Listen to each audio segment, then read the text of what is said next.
Good morning, friends. We are here just doing some updates now. So hatching is pretty much over. We do have one in there who's still trying to come out, and I did add a wet paper towel to kind of up the humidity. Sometimes when they have troubles coming out of their shell, it's because it's just a little too dry on their feathers.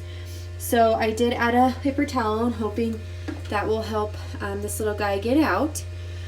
We still have quite a few eggs in here.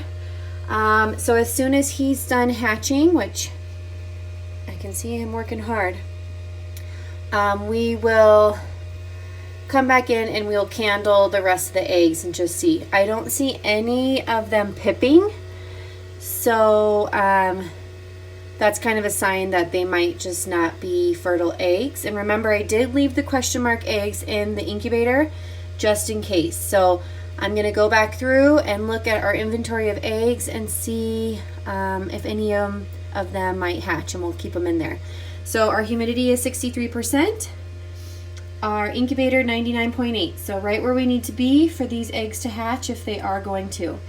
And with the research that I did find that some eggs take a lot longer to hatch than others. So I'm not giving up on these eggs yet. We just want to let this little guy get out and get warm, and then we will do an inventory of the rest of our eggs. Now I'm going to take you over to the mudroom where the brooder is and show you our little friends.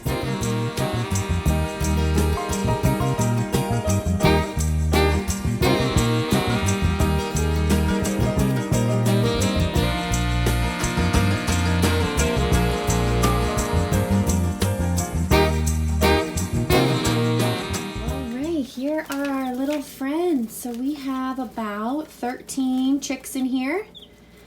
They are all doing really well, eating, drinking, going to the bathroom. So that's exactly what we want to see. Keeping my eye on them to make sure everything is good. Making sure they're all eating and drinking and resting. That's kind of what we want to see right now.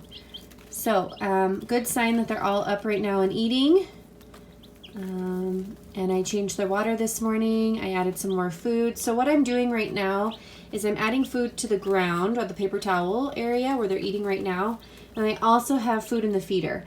But the feeder is a little tricky for the little guys to eat from because they're not quite big enough. So that gives them the opportunity to eat. And I do notice that this little guy has some poop stuck to his bum. Oh, and that little guy just got it off. But that could be a sign of a,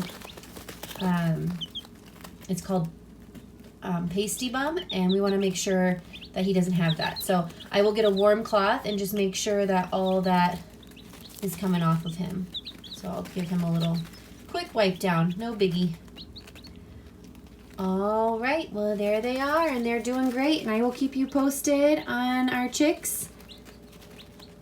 We'll probably go down to one video a week just so you can see them grow, but we won't do the daily updates anymore. So keep an eye out for the videos. You can find these videos on Meg Pachela YouTube channel.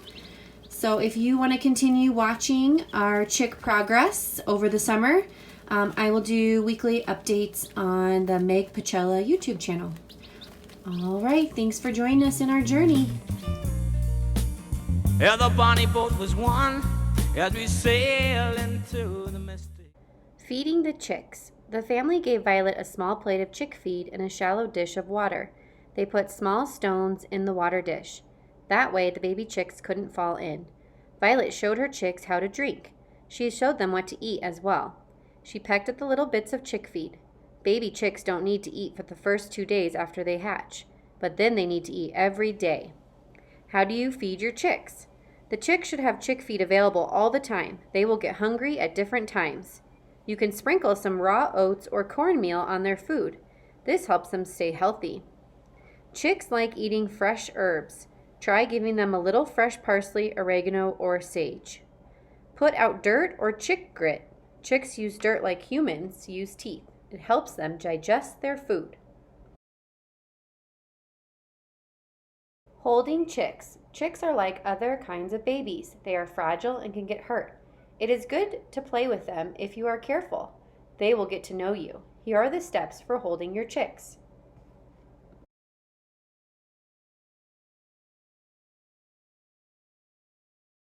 Number 1, sit on the floor and put a towel in your lap. Then have your parents place a chick on the towel. Put down your hand close to the chick. It will probably come right up to you. Number 2, try putting your hand out on the ground with your palm facing up. Let your chicks hop onto your hand. Sprinkle some chick feed onto your hand so they can peck at it. Number 3, talk to your chicks so they get used to your voice. Number 4, make sure an adult helps you pick up a baby chick. Scoop a chick up from underneath. Gently cradle its belly with both hands and place your thumbs over its back. If your hands are small, place one hand underneath and one on the chick's back. Note, children under the age of 4 or 5 might accidentally hurt the chicks in their excitement. They might instead gently stroke the chicks while an adult holds them. And children of any age should never handle chicks without adult supervision.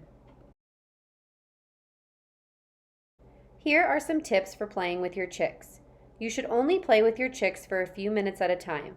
Chicks are babies and need lots of sleep. Chicks get cold quickly. If your chick starts peeping loudly, that means it's cold.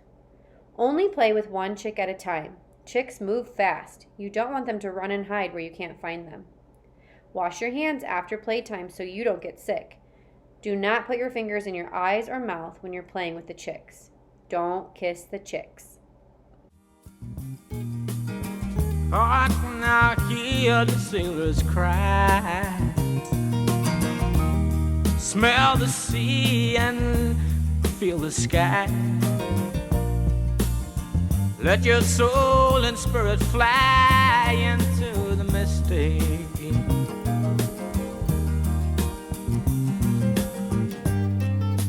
And where that foghorn blows, I will be coming home.